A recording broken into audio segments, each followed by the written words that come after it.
are in the final week of the election. So how tense or how challenging is it for you? It's not tense. Politics doesn't necessarily have to be tense. It has to be fun, whatever. But of course, it can get intense, and that's where it is now. Now it's fairly intense. The number of meetings have increased. Uh, the number of places that the people want you to be at the same time have increased, because all those who have been quiet for a while now want to do it in the last few days. Pleasing them is tough, but it's important for us as well, because meeting as many people as possible is what this job is all about. So if you talk about the previous presidential election, uh, obviously I don't think you expected that result, did you? No, we didn't. We knew it was going to be tough, but we didn't expect this result. We were concentrating on developing the economy, and we talked about that. We Unfortunately, we hadn't done any politics in the lead up to it, because the 2 years was intense as well. The rebuilding exercise was very tough. We had to muster forces here, we had to muster forces internationally. We had a lot to achieve, and unfortunately, the result was not what we expected. I hope it doesn't harm the country.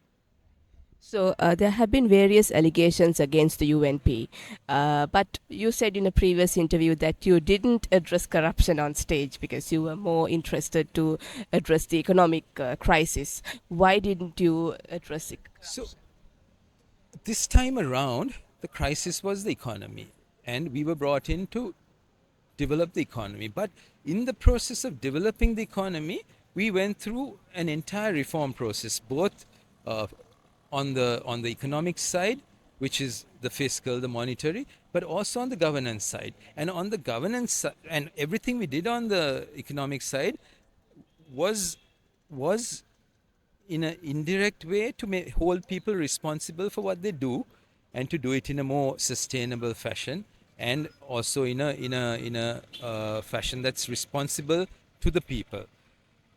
But also on the governance side, we undertook a lot of reforms on the side of corruption. Our belief has been that we are not policemen as politicians. Our job is policy. Our job is to build up the system that will tackle all these problems, which is why we went through a governance diagnostics program that was uh, undertaken by the IMF. We accepted the report. We selected 15 priority areas, of which 8 were based on corruption or anti-corruption. We brought in a very strong law on anti-corruption, and not only did we bring the law, we built up the commission. We supplied, we staffed it properly, the human resource. We trained the human resource, and we made sure that that system is capable of handling it themselves, and empowered them fully. So now it's up to them. So the commission must function. They will have to function together with the police where they are needed, with the attorney general to get their advice on matters, and also with the legal system, the judiciary. So that's our belief. It is not up to us to select the cases, select the people that should. If somebody's done something wrong, it is up to this net system that we built up. But they must also find people. They can't just waiting for them to land on their doorstep. They must find the people. If they're doing something wrong, then go up. So people say that no party should get two-thirds again in parliament. What do you have to say? President Anura Kumar is the very person who said it some months ago, and now he's asking for 2/3 to change the IMF program. He asked for the same mandate. He didn't ask for a 2/3. He asked for a mandate at the presidential to change the IMF, and he has got that mandate. And if he wants to change it, he should do it if he believes that's the way forward. But what is the new program? That's what he needs to tell us. It has to be better than what is there on ground now, and they have to negotiate it not just with the IMF but with the countries, the bilateral including the Exim Bank of China and India and the Paris Club countries and the private creditors. So this is not an easy thing.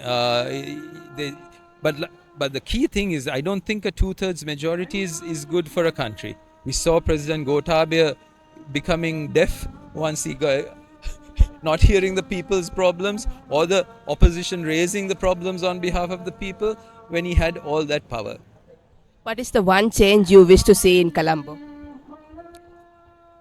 Housing for the really underprivileged.